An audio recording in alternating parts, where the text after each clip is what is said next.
So IndySource is a full package manufacturer, which means we actually handle buying all of the fabric and the materials for you.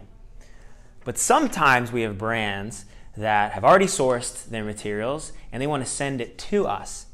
And oftentimes what happens is they send way too much fabric or not even close to enough fabric to fill the order. If they send too much fabric, they've tied up their cash in fabric, so that's not a good idea. And if they undership and they don't send enough, then we can't produce what's on their purchase order and their prices go up, the costs go up because we're making less. So today I'm going to talk about 5 ways that you can make sure that you don't ship too much or too little, that you order just the right amount of fabric for your production.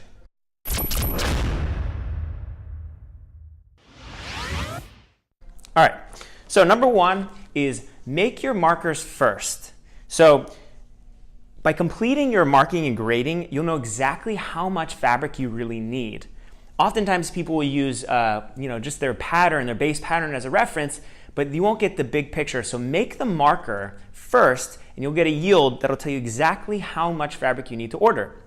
Now, there's 3 things you need to do to get your marker. The first is you have to identify the number of units you're making for each style. And you have to give that to the person making your marker. Number 2 is the width of the fabric. And then the third thing are your actual graded patterns. If you have these 3 things, what you can do is send that to the team making your marker, whether that's us or someone else, and they can produce a yield for you based off of your actual order quantity. So that's number 1, make your markers first.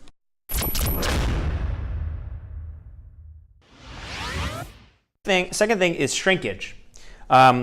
The more fabric shrinks, the more you use up, right? So you want to ask the fabric vendors if they have any information about the shrinkage of the fabric that they're buying, right? Now, not all fabric vendors are going to give this to you, but it's always good to ask if they have done any prior testing on the fabrics that you're ordering. If you don't have that, what you can do is you run a shrink test, and we will do a video on that later. But a shrink test tells you how much the fabric is going to shrink before you go and order it.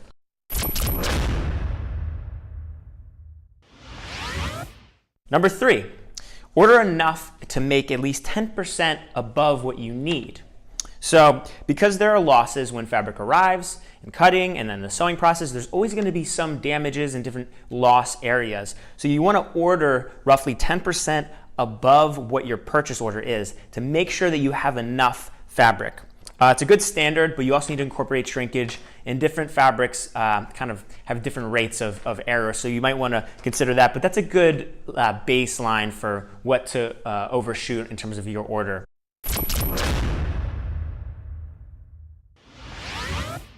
So number 4 are damages. So garment production is high risk because one small thing that happens, the fabric runs or there's a hole poked in it, and now you can't use it, or it's a second. So when doing hundreds or thousands of garments, there's going to be a small percentage of damages at these different stages. It's important to account for this as well.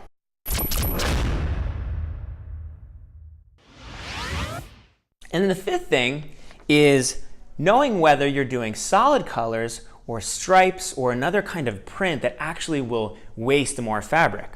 Solid colors will always be the best utilization. If you're doing solid, you don't have to worry about lining up stripes in a certain place or pinning things down or having a certain print in a certain location. So if you want to use fabric more efficiently, you want to use solid colors. And of course, the last note that I will say in terms of colors is when you're deciding on what you're going to produce and you're cutting, make sure that you can produce the same fabrics in a couple of different colors and cut them at one time. If you use different fabrics, you have to make a different marker because they're going to react differently. And then the final note is when you're deciding on your sizes, it's important to use what's called a sizing ratio. So what that means is, give you an example. You might do 100 small, 200 medium, 200 large, and 100 XL. That would be a 1-2-2-1 sizing ratio. So what this does is it allows you to use the fabric better, to not waste, and to create a ratio so that you don't have so many of one size and not enough of the other. It allows you to make sure that we're using the fabric perfectly. Those are the 5 things in order to make sure that you're using your fabric effectively, not ordering too much, not ordering enough, And again, if you don't have any of this, it doesn't matter, but we wanted to give you the tools so you have them anyways. If you have the materials, give us a call and we can work with you on sending the right amount.